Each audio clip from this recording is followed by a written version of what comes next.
nti ne fa be also be start 8:15 why nti mpacho share time no nso ma me pa na e ma ne ha okra hwa ne ye de ko men kan brofo ma wana men kan brofo den afi de obekan da bi saka ye yanka me kan de paper na kuta na me kan paper na ne kan brofo na me tiri mu kutwi men kan brofo ma wana kan brofo na me tiri mu kutwi na afi any ade ye monitor let's push it small no bad abe any ade na eno ne bad ala won kan wi yo kan da bi wa kan wi de bo me enko samo bo kan bo me enko ye be kan bi pa na ne ye be kan bo na nkata no se be publish word one okay any ade anti ye be ko ye nim na ye fa de obokrata ye friend say informer the informer ye fa nhase na the obokrata informer eno odi mfonyini bia ba beto a Central Region MPP chairman Kingsford Kutin Junior ni mfonyini eda ha opanyini kanu furiata wono so ni mfonyini da ha ena Samuel Sapon National Investment Bank panyimpa woda no so ni mfonyini da ha na asempa yetia de obokrata nsema wakanyina da ene se efifi mantamu MPP amanyokuo chairman titrani ya woda no Robert Kingsford Kutin Junior wakwaje besia bi efie mpinuni dumiensa 2013 besia na wakwaje ye no waye na adwene se sebe wombe ne tunu wayimframa enyade watua omo a emma na namso mo de kokoto na yese ensa bi emu oduru pa free sro asum intise akoye ntwensene sika kra bia ne so mu pomu sika papa yesu nya na adwene so wotua ena ensa bi emu oduru ena ma na bi gu no it say the obokrata friend say informer menim de entia politicians number power by banks ne nko no mpa besia bo free ho no onefo wan say obekaya embre bi yasi Ibrahim akobo besia ewo merchant bank eno abesin na to so aban bank o na ne bra na wo so gram we so regional chairman ti say there ono so akobrum sika ni nyina free NIB ni de okasa wo kan won sem ahwa e beto NIB sisi ebu agum de sika ni share regional chairman ho court ebu ya wo we acquire to say ono ankasa ne all ships the company all ships logistics all ships logistics and abaya ba ko bi kan ho bi bands court ne say japadia papa no we no won sesanton we issue 5A kwana koton na no e fa ba wo so I said Ibrahim de ne ye nsa no bia de be nti da ben and we know we no benya wen ha ho kura krata na ba aben na go so special edition we ye court dia court na abuya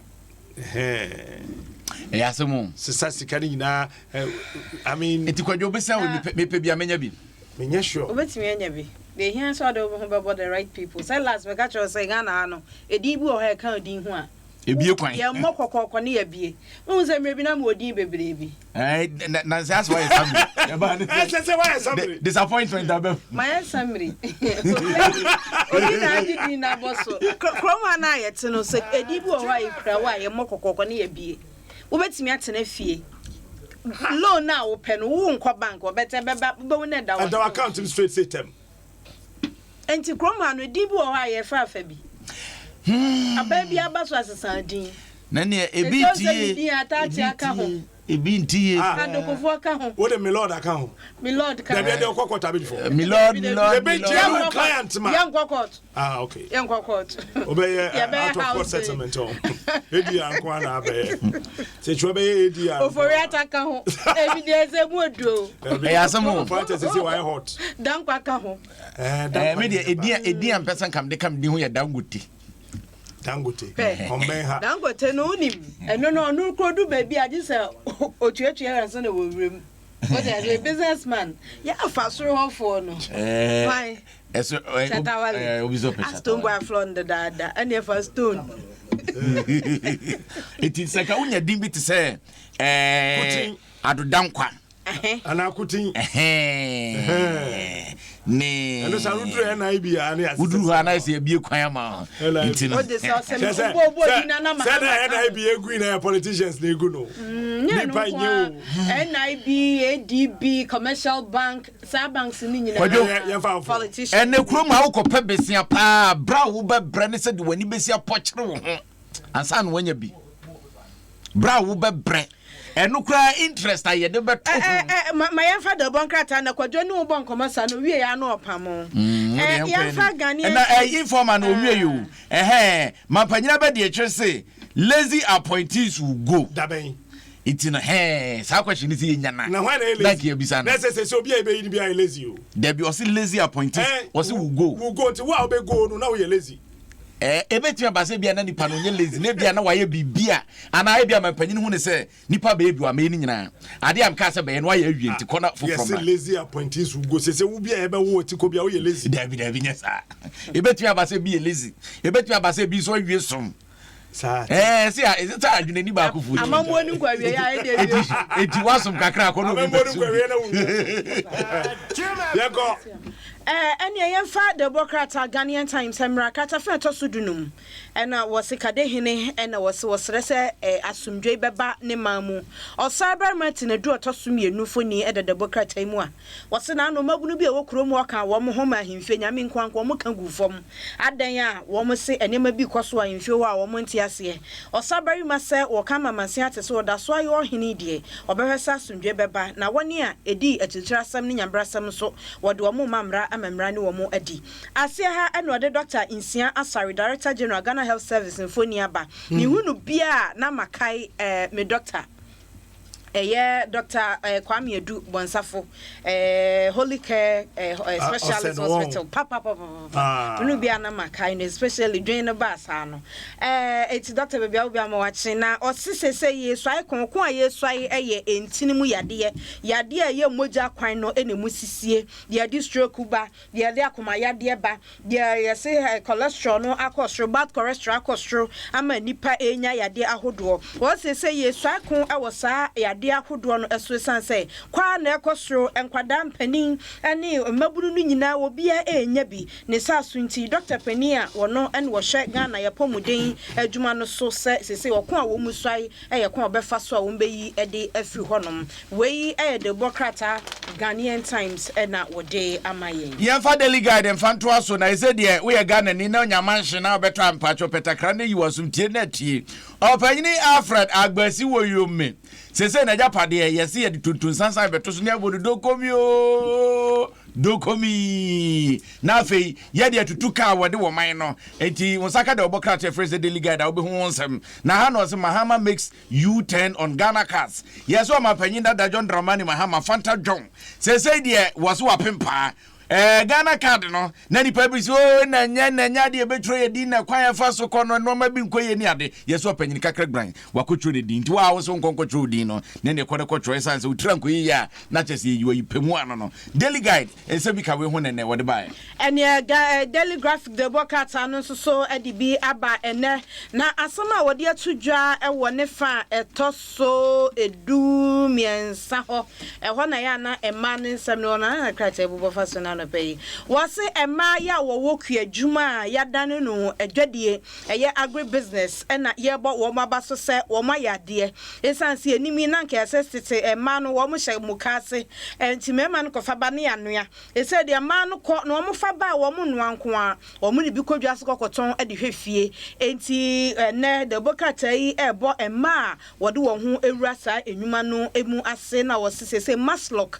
ebeboa se de be ya sa ma no busia ya wo mbehia de ewura wo madwuma mu no ye betimi ahwe wa Jones so na aba beto dwa sesese yi enuoma ya nkrofo ema na so aba begudwom ho no nkrofo meto na emu nsam de ama edwa no enani pantumi nkoho enkonkodi dwa no ye di mu nsam beba wo adwadie kase bo mu na Emmanuel Adomajan o Facebook o se edin na mesesa so aye no ni pass adi ni to ato wo so originally no nyina ya de hwe ba betata mo so mo ayo den so my debut mentiase those names leading you to suffer from beatings or yes na ze wo ne babu Nene nyobosia me di baby apono. Yeah, so Edi ehini apono. Eni bi na mesesa ye no. Eti the Democrat graphic ene de odema ye bi eno no. Yes say Senegal ni Algeria AFCON finals. Ghana for entimi ankwankwa hwe akwakogu ye ho anim ase no. The Democrat yi say omo na omo. Kwadu Algeria for born bi. Wouldn't say me board. I was saying carpenter na hwe bi ne betan e kan Black Stars asema. No wahu de. Masa. Enkrofo no. What nipa no kro to from kwana bo ne hye ne nan. Teams na koyi no bi abo finals ne bi yana. Nye obi an ebobie. Obi wa teams wa bo ne ho modene. Wo san fifire no ma na koyi. Na no obi ngun san hira ne busuefo. Ka ye kwa ne yankose ye kwa mo obi akwa akwa ka. Na mo kwa no mo kofie no obi an dadun so akwa no wakolusu akwa. Ye ka ye de. Yesu ye na ye ka we friend AFCON ye friend. Na yesu ye niwa. Wo mo be konta. Ye na ye. Say mama ncho. So ka konta we dey fine. Kwa ye ko ye. Ye kwa ye de cap boy amfa cap amodu obedidi wadidi. Ejo mo ya na se na ha omo na ya nya hia ni enya ni je no so ye ne ha ye mo so fa mo kuma ni achi ye fa Ghanaian observer mfanto aso yes aban we $275 million what the ama constituencies makuma 275 no yes 1 million per constituency bosha ma panyine share no kwadwuma mto aso bosha ma panyine share no yes ma panyine discanaba etino ubisa se ne scan o he wan wo se so be kaya wo ka se no bi no mo de be toilet facilities o mo de be development in general na fe ye de bia ye be ambulance de den na ambulance ne kra no o mo de bi be si dwa o mo de bi ambulance ne kra no president yi 33 million Ghana cedis in chance ye mfa no nkoto ambulances no nti eno na nyame ye adoma next month ebeba etino we 33 ni free man ti we 33 ni free man se sana wo kan dia 33 nka 1 million one constituency do okay and it was a budget a national ambulance service the Ministry of Health yeah na president did be can home and could do 33 million instead they be am bob inside man and on that clap na ambulance na beba na say 1 million ye kwampa me huhio me constituency di no to kobisa DC and say bia we original minister na they are here anti we be call answer common fund na kwa was say pledge no 1 million per constituency statutory payments in the enco you find it out campaign promise in the say no bi mu ne betia free common fund in the enco na say e kan pro kwadwo eka bi wo hwa every natch ne pro eka bi wo hwa won san kan na de opese o ye ne no won sa be ka sika no na value na sasa enti ne de obokrata Ghanaian observer en odi aba na ya yes NDC embrashe badwafo bi o hwa omo so omo nkobio number 1 Alban Kingsford Sumana Babin ye do nyame ase number 2 number 12 Adom majority leader Nkojana na omo so omo nkobio ma fi majority leader Brewa Nkojana majority leader da kura no ansha last 4 years Okojano last 4 years the juma minority the majority ye na enwonwon so mo kambo Chairman Sabos mutuka Msafi Chairman Sabre V8 con na doli kali ho no na enye V8 na ka MPP before na kwaya rally wom na doli kali ye wie NDC V8 ba swame na ka se mahama ba ho se no mbebo Chairman bagwe wabre enti say Babin was won kobi okokontaf no fusina number 2 but I am say okoye mahama campaign manager onye anu ntene anu mu ye den say so papa ye okokoja okwan ono na so chi ayese na say so unse sa so chi ayese chimba say amafu adwa Chairman Sabosu ankobio ma the next parliament obey speaker enti number 2 Inusa. It's an open you back. But I mean, say, Chairman Sabosu ankobio mu next parliamentary speaker. Okay, I reserve my. Sorry, I'm MP. Yeah, na MP. What about Swami? Say that be to Swami. Is a chronom ka Swami ho. I want a chronom. Oh, God bless you. Why am MP? I'm out for person to say as a zone. If you go to Swanko as a zone ya che. Fifi kwete ni diwa ha. Ono so nkobio. Ena Inusa Fuseni eso di din wa hada obokrata Ghanaian observer na e kan sesa ankrofo yi wa mo so mo nko ena opanyini humado One also see one could be. I don't come for some I say unopposed. Haruna Idrisu. Haruna call unopposed. One MPP so voter region also call unopposed.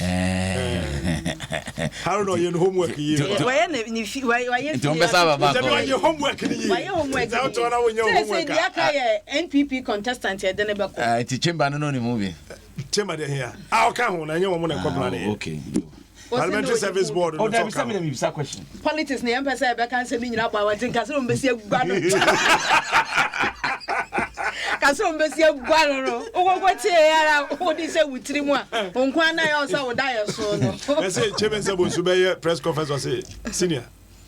You know something, in my constituency, if I try to come and join you, there will be trouble for me. Where Bema? Coca home. Where Bema can be Coca near. Yo, and my infa Democrata, Daily Graphic, and Ray. Daily Graphic, and so there were they abraye and nano pay, and was say GES, at the Suyansi say for Frobiba. Yeah, no soon, yeah, Babejina. Na ya chanting church, and yes, and quite dance, ya bebe draw, and yes, and quite Ansia was osmosis zone cabra bosi Kenya ho yes they say ye de adisuan hye foforo eba eno ena enkwada no ye de ebekere wo mo ade eno the Democrat yi e de aba na Chronicles na madunu no wose PTA ya e working tampo SHS na sa wo fa wo mo ma e wo ho no wo mo sick bay meka se suku mu aya sabia Eddie, we kumia boso dada. Eddie ama ye suku mu aya sabia Eddie ama enkwada no se de be ya so obi ho dodo no a ye benya baabi a ye de no ebeko. The Democrat yi Eddie dan na wo mo asi no chen kuro bi so we ye so chen Abirikasu Health Center. So pa na so so migidi se no ma wom eno na ye na ehia no. The Democrat yi Eddie aba na afa so for you also dia wa hia. Martina midu yes say what the fresh charges makumakunum and akwakogu mahama yarga tiri ho mahama yarga musu ne niema wontimi osime kwama ne kasikase wonu mu dai ya wo hunyame wosi wo mutu ho na ne na nyambe no kwa akohwe no ene yi kwadu ana yedi kan ede abono a wo hu ne ho ano kura no ababeto dwase yasan aso akwadu makumakunum ene ede akwakobbo no ewo ka ba ku ya ho afa de foforo kura ba bebom ne se yesi na wodi amano ni sika hu dwa wabra na onyi tumi krata eno ne nsem wo de bokrata ede aba afa yesi nipa bi na sane atuo ede agu dispatch riders anasa woni edi motoki edi mampenda da Rollins animu no so eti obi hunu se wono ankasa ne yepe na kuno o tami atama yemwa ena yedi akwakofa eno so ye the Democrat Chronicle edi abanana na obi bisa se meka se cholesterol na cholesterol ni chi no eyeden cholesterol ye sade bone a sade no ye mienu e good and bad sade bone a etimi da umoja kwan ni mu emma moja ntimi ni afrisane eno ene sa cholesterol no nti bone na ewo mu no eho asem ena ye ka kin look ena na obisa ako cholesterol na ka na cholesterol cholesterol Meka dia way. Okay na. Eso so dia nka ba bi afrinka auto crack enfanya he. Ya so. Ene na cholesterol. Kasa tente. Oh yeah. Fojo ya tie. Fojo ya tie. Ni ko masem no pese o kan. Kade yini amabudi nka wo mkobubu ahemfie yi. Atiefo hwe ye nkan. Atiefo se aka. Se unse opese ebu ni krom din. Eti acha kadefo nyina. Na na mame so mencha mikrofo nyina aguna bipuafo nyina. Ene o saber matina do to so mienu obase ye modin. Eti na we de na no pay ye mo wachi. Fojo awato. Ye kona ansa na ye be kona na ye bo a asuama. Me manachi anope o GRA Credit Union. Nana baby awo bia ene anope. Mecha opa nana ye bre no enye bia ye mfa bi nka ho ana. Ka ba ko ka ho ame. Ba ko ameka ka ho no ene da for you as sankrata no suko.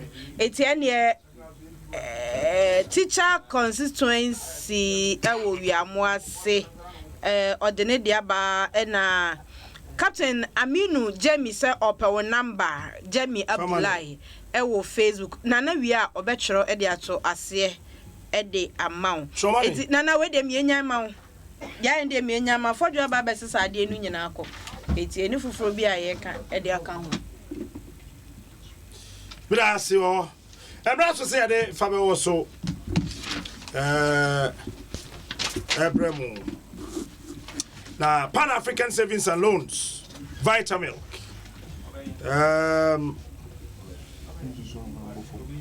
Greenfield Scientific Herbal, any Franco Trading. And so as near a day, Faber was so brave.